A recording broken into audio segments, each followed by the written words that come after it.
What is up, everybody? This is a FPV update video. It's been about maybe almost a year since I did a FPV update video in front of the camera. But I've been flying around with the guys on usually Sundays or weekends whenever the weather is right. Been doing a lot of experimenting and testing with 1.2, 5.8. 5.8 is good for our area that we find. We got a lot of antennas and towers and microwave towers around us. I did a lot of research as far as what's on these towers. A lot of that stuff is on 5.8 repeaters and stuff like that. So we get a lot of interference stepping on you if you're trying to go pretty far. But 5.8 is good for our little short range we're doing for racers and everything. But the 1.2, 1.3 gigahertz, I did a lot of antenna testing over the past several months, and in my area, looks like everything that I've tried from this helical right here. This helical did okay, but our area is just not the best antenna for reception. And I've tried linear polarization the past couple weeks, maybe 2 or 3 weeks ago with this Yagi right here from Ready Made RC, and even with the antenna tracker, and just wasn't as good. Linear polarization in our area just was not as good as the crosshair. This crosshair has been doing very well. I've done 4 miles on this thing. John, the other guy we fly with, he did a 4.3 or 4.4 the other week, and great reception.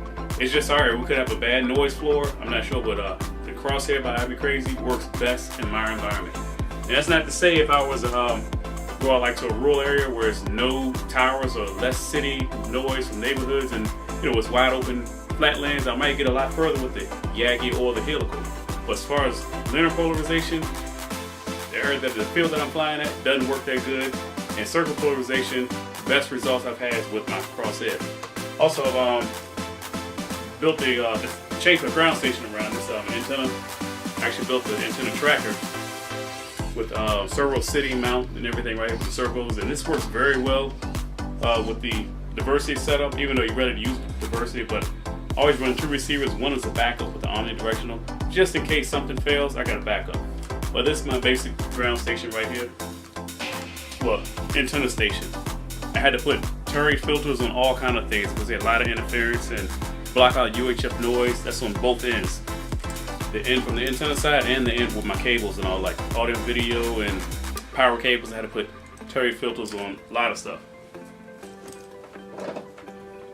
This is my latest ground station, which is basically a Harbor Freight case.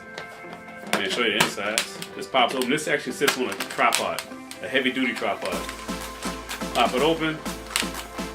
Inside of here is just Ready Made RC 7-inch monitor. This is a Foxtech DVR just right here on the side. And got a little sun visor, sun hood goes right here. And inside of here, basically I have, get a better shot of this. LiPo alarms for my ground station batteries. Diversity box right here by the Eagle Tree station. These cables right here go to my servos for the pan tilt for the antenna tracker. See, I got filters on this end right here too. And audio and video cables. That's basically it. Real simple. And I had to do a lot of experimenting. I even had to put a filter right here on this cable for my DVR because I was getting some UHF noise from the Dragon 8 on my DVR recordings only. Also, what worked great for me also was putting aluminum foil around the cable that feeds the DVR. I guess that helps shield it out a little bit, but that actually helped a whole lot. So it's very nice. Just close it on up. And that's it for like my 1.2 when I'm flying on that.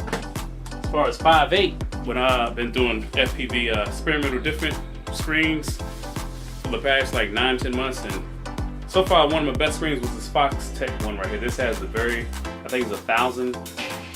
Can't remember what it was, but it's one of the higher contrast ones that you can get out there where you can see the direct sound. It has diversity built in, 2 antennas, HDMI on the back, DVR slot on the side. You put a micro SD card.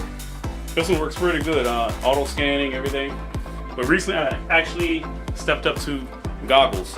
So I got a pair of Fat Shark right here with built-in DVR and a little fan right here to take out the moisture or humidity might get on the lens on a hot day. So I've gotten very used to the goggles. It was a little tricky at first. So I was about to fall down trying to fly with them, but get a lot better with them. My latest is this 250 clone right here. This is what I've been doing a lot of flying with. What is this? This is a run cam camera right here, and I put my run cam HD on the top. Battery goes here. Running these dial props right here from Ready Made RC, and transmit on the back, lights. Been doing pretty good with this. This has the names on here with air mode, and so far it's pretty good. So shouts out to JD FPV in Alabama. He gave me the helped me a lot as far as getting this thing going, as far as what components to get, and everything's been doing real good with this. It's been holding up. A lot of crashes and still working. Long range. So far my Sky Hunter, it's hanging on the wall over here. That's the best plane ever. Got it just perfect flying. I also fly the Skywalker right here. This one has the same thing, vector setup, dragon link, everything. Just doesn't fly as well as the Sky Hunter. I mean, it flies pretty good, but it's a lot slower. It doesn't handle the winds as much as the Sky Hunter. Sky Hunter just cuts right through this stuff. This one, a little bit slower flying. I haven't flown the Sky Surfer with 5.8 in a while either. This just sit back here. Scratch. And here's a Sky Hunter right here. And it's my homemade camera mount for the Runcam HD sits on the top. I just put the camera on top and some rubber bands. It's just all made out of popsicle sticks for bracing and everything. And that works very well. And Runcam plastic housing, camera right here. GWS 360-degree servo right here. And you can't see, but vectors all inside and dragon links all inside. It's just a mad mushroom just hanging right here. It's just to hang up because didn't have anywhere else to put it. But yeah, that plane flies extremely well. And here's the Skywalker, the 1900mm wingspan. Same kind of mount that I built out of popsicle sticks. Works very well. 360-degree GWS tailwind servo.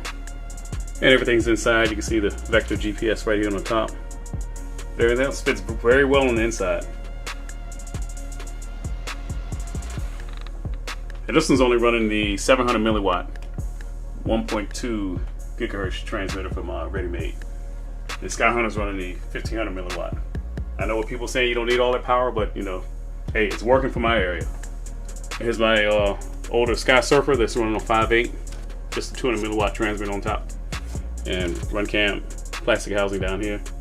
This one now is just mainly short range. This plane was hooked up before I got the Skywalker. I had the Sky Surfer flying about a mile and a half just with dragon link, but battery capacity was very short because it's limited space on the inside.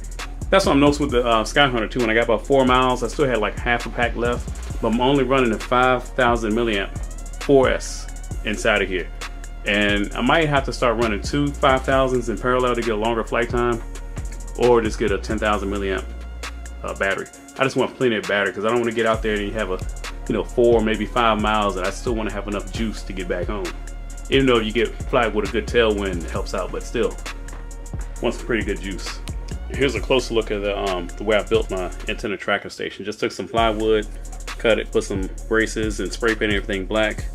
Made a little base mount to hold the Servo City servos right here that you could buy. You can buy all these parts right here off of Servo City, this whole piece, but you got to build it, put it all together. And crosshair just on top. So you got pan and tilt, and it works pretty good. Cables all up under here, everything trying to be neat with everything. And 2 receivers just right here on the front. This one just goes to the crosshair, and this one's for my Omni. It's just as far as for backup. And this thing does very, very well. Also been doing a lot of flying with the Phantom 3 Standard. Got this little case off eBay, little soft case, carrying case. Actually works pretty good. Just the Phantom 3 Standard, nothing fancy. You guys probably know all about that. I just only needed the standard because the stuff that I do, I don't need the professional or all that the Phantom 4, because I know how to fly quads, line of sight and everything. I don't need all that automation, auto takeoff, auto land. I just mainly use this thing for a photography kind of deal. I want to take an aerial shot or some smooth video over something. That's it. Not really long range. Long range I like to do with my planes. I mean, this stuff is mainly for close range things. Nice photos and things like that. And that's about it as far as FPV for photography and everything. This thing flies very, very well. I mean, very smooth. I had the Nova, but I sold that to my partner DJ J Royale since he's getting into everything.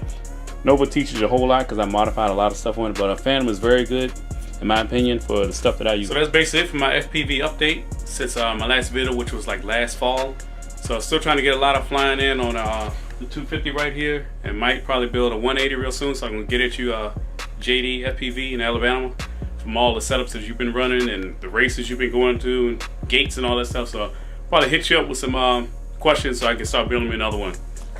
But that's about it for right now. So stay tuned. I might post some videos, might not, depending on what we got.